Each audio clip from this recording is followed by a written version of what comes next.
Thanks, Dido. So to add to what's already been said, I'm going to cover 4 or 5 things in terms of key activities over the last couple of months. So there's obviously a huge effort going into winter preparation across all of the NHS, and we'll hear from Pauline later on in terms of where we are, and that's everywhere you go there's a combination of lots of activity, lots of really good planning across systems, but an anxiety about how tight the system is going into what will undoubtedly be a tricky winter.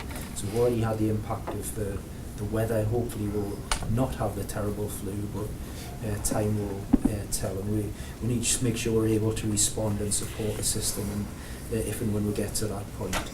Also a huge effort going in to make sure we avoid as best we can the Q3 bounce that we had financially last year. So I'm sure Elizabeth will pick up on that when we run through Q2 results later on. So combination in the results of huge efforts, huge progress, seeing record levels of patients, record levels of cost reduction, but signs of distress and drift in plans. So we really need to keep our efforts together with the sector, with NHS England and others to make sure that that's the best result. Looking at the thing in the round, quality performance, financial performance as best we can together. As Dido's mentioned as well, there's been quite a lot of work going on in terms of managing the transition. I think that's been managed incredibly well so far, and it does feel like we're at the point where we need a new phase now with NHS England and the other ALBs, especially in terms of joining up and coordinating efforts. And just a slight detour there, on Tuesday in my Northumbria role I chaired the first urgent care delivery board I've ever chaired, and lots of people working very hard, and about a third of the meeting was trying to invent and do things that already exist. So one of them, particularly one part of the system, creating data collection systems that we already have in place, but understandably they couldn't see it. And those sorts of things just distract busy, capable people from what they should be doing. So it's not as simple as saying let's join up NHSI and more effectively. It is actually an incredibly complex system right throughout, and there's far too much room and opportunity for confusion, duplication, and distortion, etc.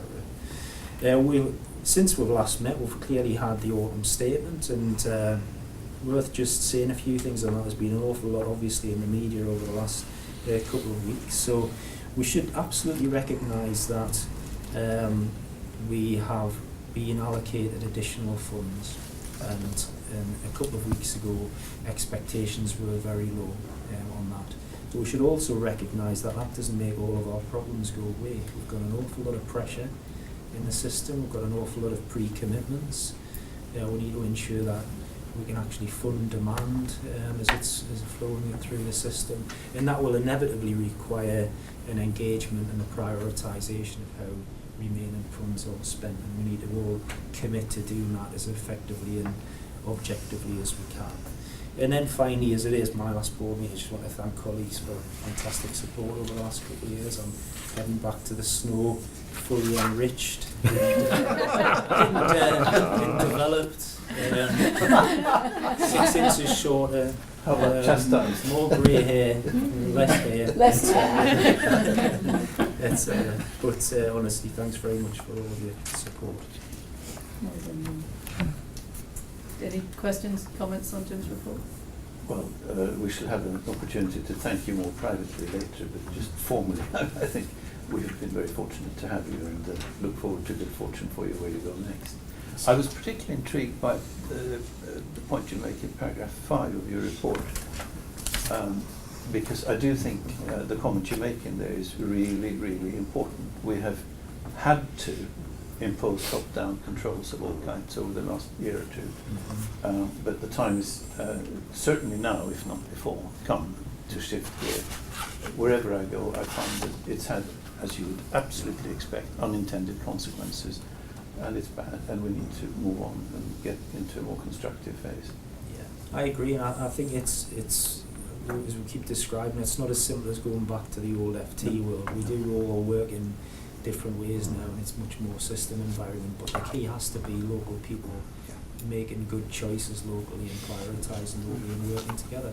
And it's completely understandable why we've done what we've done, but nobody should ever assume these are long-term methods and instruments.